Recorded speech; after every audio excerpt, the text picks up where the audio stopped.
guys, welcome to the third episode of the Self-Love Sessions, which is basically a daily vlog / podcast where I'm going to be helping you with tools, tips, teachings, things that I've gathered throughout my life that will help you, if this is something you suffer with, come back to a deeper sense of self-love. Actually loving yourself and liking yourself to the core. Not these superficial core muscles on the surface, the real core, right down deep within. So if this is something that you suffer with, I have definitely suffered with it in my past. It's been a really, really long journey that throughout these sessions I'm going to share with you, because I'm going to be sharing the tools that helped me at different stages of the journey. So if it's something that you suffer with, then please do tune into these sessions, because you might just find a tool, a book, a technique, a teaching that could transform your life somewhere along the lines. It might just be that little catalyst that you need to move further from this feeling of, I don't like myself, or I'm not good enough, or I don't have a high enough self-worth to be able to move through life with confidence, to actually liking yourself, loving yourself really from the heart space.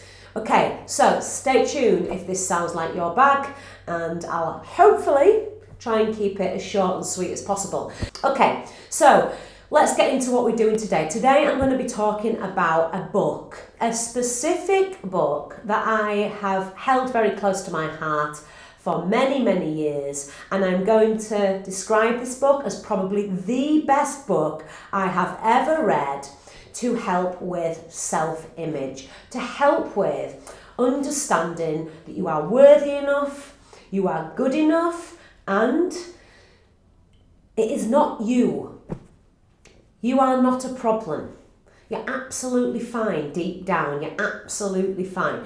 Okay, so for me, this was a really defining book. I'm going to call it a self-help book. I'm going to call it a psychological self-help book, which was absolutely fantastic for understanding the psychology of the mind and understanding yourself a little bit deeper. Now, I've read this book probably a good 17 years ago, possibly something like that, maybe a little bit longer. I've read it a few times, and I've had it as a tactile book to hold, one of them things that you hold, for many times in my life, but I've always given it away. I've given it away to all of my students. If you are one of those students, drop a little comment in this video and please let me know how you found this book. Did it change something? Give us a little word, a couple of words, what it did, what it changed, what it shifted inside of you to help you move forward with personal, spiritual, mental growth. Let me know in the comments. So this book is absolutely outstanding. I'm going to say I think it's the best self-help book for body image and liking oneself. Again, it's a catalyst for change, for sure. Okay, I'm going to say this was the anchor to actually making me then understand that there's nothing wrong with me. I'm okay.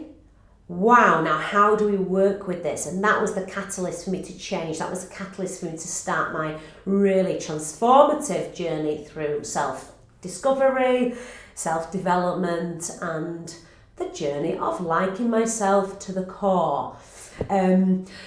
So I'm going to talk about that book in a moment. I'm going to talk about very, very quickly what it was that drove me to needing to start to read this book. Okay. Back in the day, when I was very young, probably from about 13 through into my 20s for sure, I suffered with really terrible body dysmorphia. Anybody that knows me will know that I was really, really, really low in confidence and self-worth. I didn't feel good. The only way I can describe it is I just didn't feel right. Just didn't feel right. I didn't feel right, worthy, or normal. I'm going to say the word normal. Not that I would ever want to be normal now, but back when I was a teenager, I probably did want to be normal. So somewhere along the lines, I wasn't able to understand the expression of what I felt, but what it was a feeling of not liking myself. I didn't like what I looked like. I looked in the mirror and I looked warped. You know those circus mirrors that you go to those, you go to the fairground and there's those mirrors and they make you look all wavy, they make you look really tall or really small or really wide or really little, or your face goes wobbly or zappy, or you have really big hands. One of the mirrors, basically every time I looked in the mirror, I was looking in one of those mirrors. I wasn't seeing the truth of who I really was. And unfortunately, for people with body dysmorphia, they tend to have this self-obsession about actually checking what they look like and going on about themselves a lot when it comes to reassurance. They're always seeking reassurance and validation from other people because they don't have that reassurance and validation from the depth of their own being. And it becomes a really, really sort of like surfaced phenomena. And it's a terrible thing because often when you speak about it with people, people tend to say, well, that's really vain. Like, why are you caring about what you look like so much? And actually, body dysmorphia has got nothing to do with looks. But because we have been brought up in this world that's very much to do with the physicality of things, we're living in a material world, right? So when you're feeling like you're lacking in self-love, sometimes the first thing you might think about is what you look like, what you've got, possessions, what career you're doing, how much money is in the bank, am I doing the same things as other people, am I good enough, am I on the same life path as other people, am I a little bit further behind than other people on my life path, what is it that I'm meant to be doing here? And so we come at it, am I clever enough, all of these things that you might have come through education, conditioning circles, social circles, all of these things. And so we come at it from a very, very surfaced point of view. We judge our self-worth on, how many likes have I got on my Instagram post? So-and-so said they liked my outfit. That must mean that I'm a really good person and I look great. And that really, really is something to do with my self-worth. And it's not. It simply is not.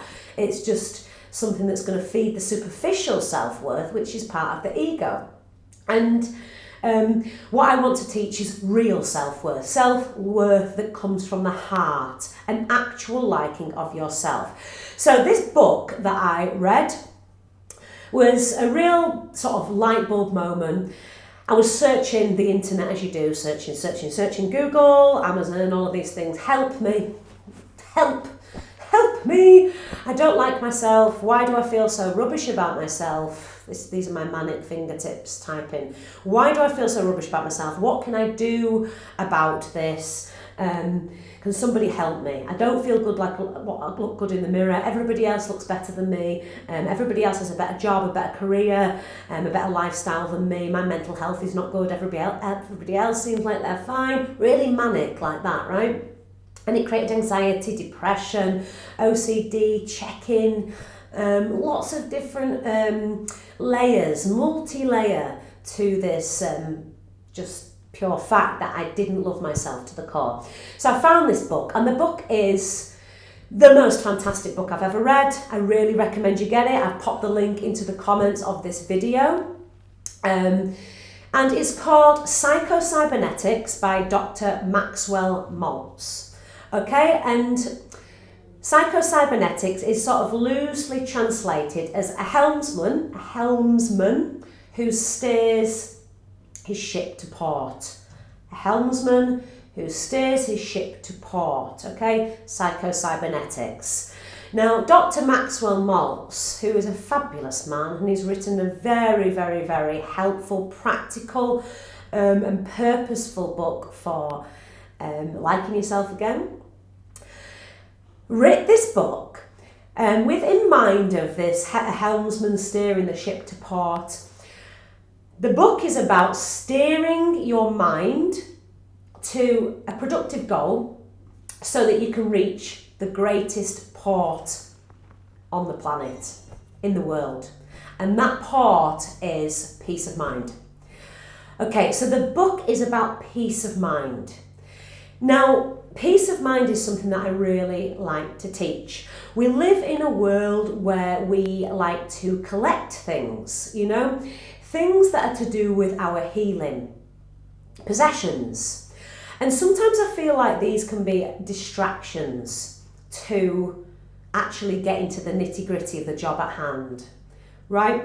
The ego, which is a perfectly fine thing, and I'm not telling anybody to get rid of it because I really don't like that. When somebody says get rid of your ego, it makes absolutely no sense, does it? Why would you get rid of something that your creator put inside of you? It's obviously meant to be there for a reason. But I do want to talk about the fact that ego likes short-term fixes. The ego likes short-term fixes, and the heart, the spirit, the soul likes long-term fixes because that is the reality of who you are. The ego will want a short-term fix. Okay, I need to sort out my mental health. I need to sort out my psychological state because I want to love myself again. So the ego will go, ooh, maybe buy this crystal. Maybe buy this new outfit. Maybe go have a makeover. That'll make you feel good about yourself. Maybe go have your nails painted or your hair done. Or buy a set of tarot cards and they're going to tell you how something's going to work, right? Maybe buy all these incense and then you can sit and you can meditate, but as long as you've got all the gear. But have you got any idea, right?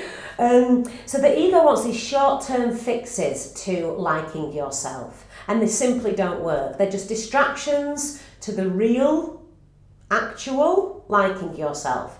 So we can decorate our healing. We can decorate ourselves, our self-worth, in all of these things that we associate with self-worth. Healing tools, things that are going to make us feel better. We can decorate it, right? Just like decorating our home. But in essence, if you don't have peace of mind, these are all just another form of attachment. They're just another form of attachment. It's just another distraction, another way for you to focus your energy outwards on things instead of actually looking inside and thinking, what is it? Why can't I find this depthly and internal love inside myself? Because I so want it, because I'm giving it to other people and I want to have it for myself too, and that's really important. So this book is absolutely unbelievable for shifting your understanding of yourself.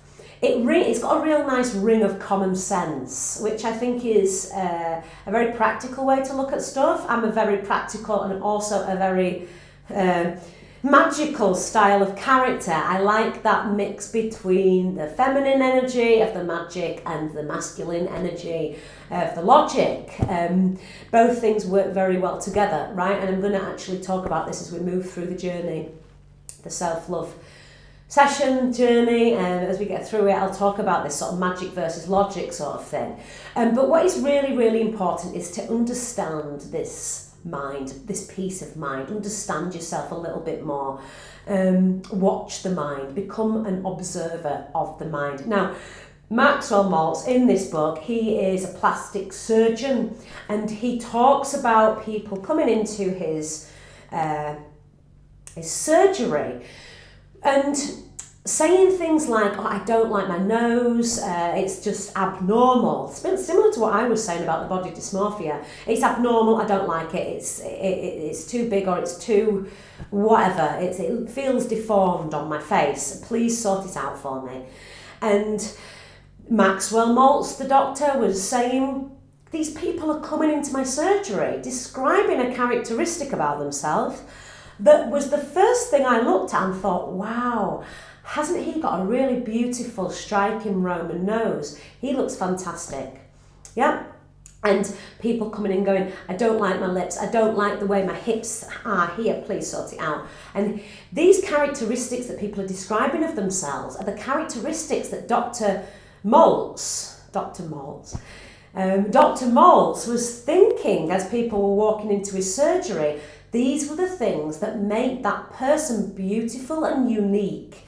And what a shame it is that we think they're the things on us that make us different and unloved. and it's just simply not the case.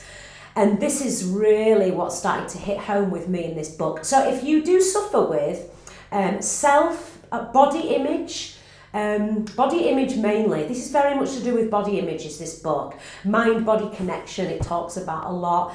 And turning a crisis, turning a feeling about yourself into a beautiful and engaged part of yourself. So you turn a crisis, something that you thought was not good because some rubbish that you've sort of replayed in your mind as a limiting belief for your whole life from being a child to an adult has sort of got into your subconscious, which is really gullible, and it believes everything, and suddenly now you think that your lovely Roman nose that makes you have a beautiful striking feature on your face is not good. And it is good, it simply is good. So he helps you to shift your mindset from that space to that space in a really practical way and also in a really spiritual way. He talks about forgiveness. He talks about meditations that you can do for these different things as well. And it's an extremely powerful book. I want everybody to read it who suffers with body dysmorphia, low self-worth and body positivity, actually feeling positive about themselves. So that's going to be it for me today. It was mainly a book recommendation. Please get it if you suffer with one of those things. It was definitely a huge turning point for me in my journey. Like I say, I'll lend it to everybody because it is profound and it's written from a very sincere heart. So I like this Dr. Maxwell Maltz. He's a good chap.